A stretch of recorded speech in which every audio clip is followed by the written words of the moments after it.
Hello மக்களே, நம்ம 100 நாள் பேச்சுலர் லைஃப்பில் இன்றைக்கி டே 5. ஆக்சுவலாக இந்த வீடியோ கொஞ்சம் லென்த்தாக இருக்கும், உட்காந்து கொஞ்சம் பொறுமையாக பார்க்குறீங்களா? அப்போ தான் எனக்கு கொஞ்சம் யூஸ்ஃபுல்லாக இருக்கும். ஸோ நான் இன்றைக்கி லீவுன்றனால ரூமில் இருக்க எல்லா ஒர்க்கும் பார்க்கலாம்னு சொல்லிட்டு ஆரம்பிச்சிட்டேன் மக்களே. பக்கம் ட்ரைனேஜ் ஒர்க்கு போகிறனால சவுண்டு கொஞ்சம் ஹெவியாக இருக்கும், பொறுத்துக்கோங்க. காலையில் எழுந்த உடனே தலைக்கு எண்ணெயை வச்சுட்டு அதுக்கப்புறம் குளிர்ச்சியாக இருக்க வேலையெல்லாம் ஆரம்பிச்சிடலாம் சொல்லிட்டு காலையிலே மாப் போடலாம் சொல்லிட்டு ரூம் ஃபுல்லாக பெருக்கிட்டு அதுக்கப்புறம் மாப் போட போயிட்டேன் மக்களே. மாப் போடும் மொத்தம் நான் ஒன்று யோசித்தேன். நான் போடுற வீடியோலாம் உங்களுக்கு யூஸ்ஃபுல்லாக இருக்கா என்னன்னு தெரியல, ஆனால் நான் போடுற வீடியோ எனக்கு ரொம்பவே யூஸ்ஃபுல்லாக இருக்குது. நான் ஏன்னா ஒவ்வொரு நாளும் ஒன்று கற்றுட்ருக்கல, ஸோ அதுக்கு ஒரு பெரிய சல்யூட். அதுக்கப்புறம் நான் இங்கே வந்து 6 மாதம் ஆச்சு மக்களே. இந்த பெட்ஷீட்லாம் இப்போ தான் துவைக்க போகிறேன்.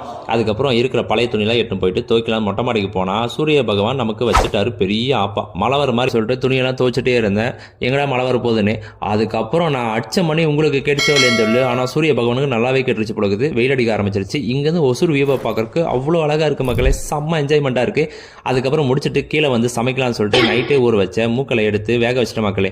அதுக்கப்புறம் இன்றைக்கி என்ன மசால் குழம்பு தான், சும்மா ப்ராப்பராக ரெடி பண்ணிட்டு எங்கள் அம்மா சொன்ன மாதிரி எல்லாத்தையும் சமைக்க ஆரம்பித்தா வாசனை அப்படியே கமகமகம்னு வருது. சமைக்கும் போது இவ்வளோ அழகாக இருக்குது. அப்பயும் ஒரு மிஸ்டேக் பண்ணிட்டேன், உப்பு இல்லை. ஸோ அது வாங்குறதுக்கு கடைக்கு போனால் ட்ரைனேஜ் ஒர்க்கு நடந்துட்டுருக்கு. அதை அப்படியே பார்த்துட்டு அதுக்கப்புறம் வாங்கிட்டு அந்த உப்பை போட்டு மசாலா அரைக்க ஆரம்பிச்சிட்டோம். மசாலா அரைக்கும் போது தேங்காய் மட்டும் அரையவே மாட்டேங்குது மக்களே.